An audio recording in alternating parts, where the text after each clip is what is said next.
Hello and welcome to today's episode of Date in a Blink, where we're hosting Jennifer and Jason for a Blink date. Modern dating sucks, but it doesn't have to. Here on the Date in a Blink podcast, you'll listen in on 10-minute voice-only speed dates between strangers. The experience is designed to move people beyond mindless swiping and marathon messaging. Our position on online dating? It's time to stop collecting pen pals and start, going on actual dates. Online dating? That actually involves dating? Is that even a thing anymore? But for real, dating should be fun. We hope listening in inspires y'all to try new ways of meeting people. Tune in every other week to hear a new couple go on a date. In between, we'll talk to relationship experts about how the date went and what we can learn from it. Will our handpicked podcast matches find love on these Blink dates? Or will they say goodbye to each other after 10 minutes and never look back? Tune in to find out. Before we jump into today's Blink date, here's a quick word from our sponsors. If you haven't heard about Anchor, it's the easiest way to make a podcast. Let me explain a bit. It's totally free, and Anchor will distribute the podcast for you so it can be heard on Spotify, Apple Podcasts, and lots of other podcasting platforms. Not only that, but it has creation tools that allow you to record and edit your podcast right from your phone or computer. It also lets you make money from your podcast with no minimum listenership. It's everything you need to make your podcast in one place.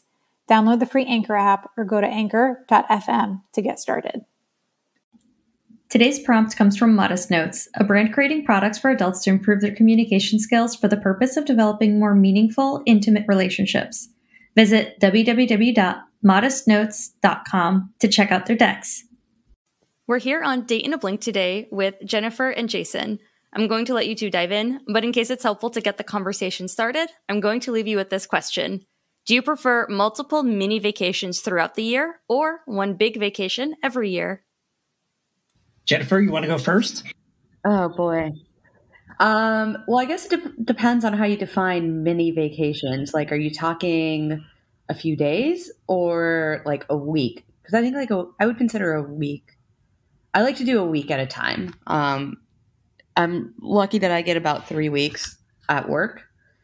So I like to do one every few months, just to kind of get away from a stressful job, from the city, and just go to the beach or go somewhere new. What about yourself, Jason?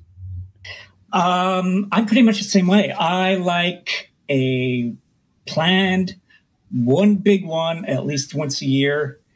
I don't really have time to plan little mini ones. Little mini ones can be expensive in the long run. I like to really enjoy a well planned out but spontaneous once a year vacation. It could be a week, it could be 2 weeks. It doesn't matter as long as you enjoy every minute of it and you're having fun.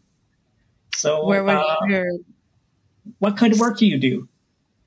I work in finance. Oh, interesting. Yeah, so it's a little stressful. So vacation's great because I turn off all my notifications and really just unplug for however long I'm away. Where was the last big vacation that you did? I live in Canada. I live in Newfoundland, Canada. So last vacation I did, I've been to Ottawa a few times, Ottawa, Canada. But the last vacation I did was in the United States, was in Seattle. Seattle, in that area. Loved it. I've been wanting to go to Seattle. Jacket in Seattle. Yeah. It's supposed to be gorgeous over there. Are you into like the nature and the hiking? Did you do a little bit? I'm not a huge hiker. I'm not a huge camper. I'm very much a city person. All right. Same here. Yeah. But I mean, do you enjoy going to the beaches? But I like to go to like the less crowded beaches and just hang out there. I'm fine just sitting there all day, just listening to the water and laying in the sand. If we had beaches, I'd probably really enjoy them. Our beaches are really rocky here in Newfoundland, and they're really cold. And I'm not making where I live sound very appealing, am I? It's really, really nice here. Trust me. Sure. Are you originally from Newfoundland, or how'd you I end am. up there? I was born and grew up here all my life. So, Okay. and where are you? I'm in New York City. Okay. Wow. So I could see where the stress factor does come in, and where you would need to get away for sure. Yeah. Yeah. Yeah. It's I a little love New hard. York, but Do yeah, what? I love New York, but it can be very, the need to get away. I fully understand. Yeah, it's a bit intense, but it's still the greatest city in the world. Even though I complain about how stressful it is and all the little things about it, this is home. I moved here, oh my gosh, almost 10 years ago at this point.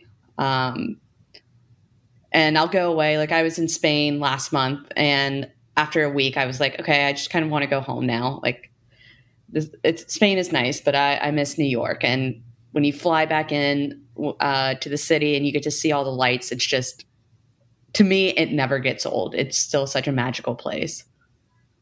I hear you. This must be the perfect time of year for a New Yorker. Yes.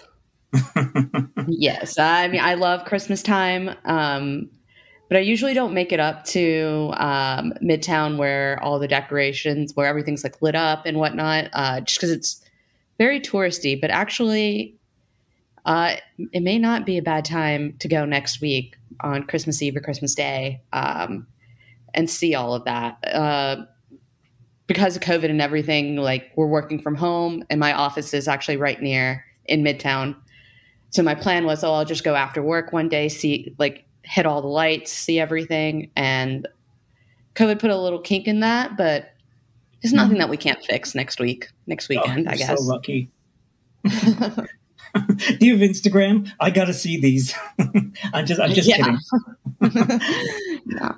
Man, I'm sure that's something to take in for sure. Yeah. When was the last time you were do you come to New York often, or when was the last time? No, I've only been once. Okay. I'm in journalism. I'm a journalist. I'm a reporter, and sometimes they send me to various places naturally. But I mean, I only see like airports, hotels, and not as much as a city as I'd like to. What kind of journalism do you mainly focus on? I mainly focus on entertainment journalism. I interview filmmakers, actors, actresses, writers, even composers, authors, musicians. I also work for a newspaper, and sometimes my assignment editor would just say, do this, do that. And because I'm a curious person, because I love meeting new people, I never really turn anything down. So even if it's out of my wheelhouse, I will definitely, usually always say yes to a story. So that's so cool. How'd you get into like journalism and entertainment journalism? Entertainment has always been something I've always been interested in. I did tons of filmmaking workshops, but it's not a huge industry here in Atlantic Canada. So journalism seemed more, I could still work in that field in some capacity. Being around people who create TVs and film and our music scene is just boom, it's huge. And Comfort Away, we're the home of Comfort Away. So our music is a big part of our culture. So I figured journalism is the avenue where I can do my own thing, have my own voice, but at the same time be around these people that I find so inspirational and creative and just a blast to be around. So have you, do you never I guess if you're doing that kind of journalism, like LA would be a great place. Like, is that just something that you don't really want to do, or has that ever crossed your mind? I'm only in this a few years, actually. This is my fifth year, but it is something I definitely would be interested in. I'm making contacts. People from like Disney and Netflix have reached out to me to interview their clients, which is always a boost. It doesn't make me feel bad when that happens. So someone likes my stuff. Awesome. Mm-hmm. Awesome. This is weird, isn't it? Doing something like this. It is, but it's something unique.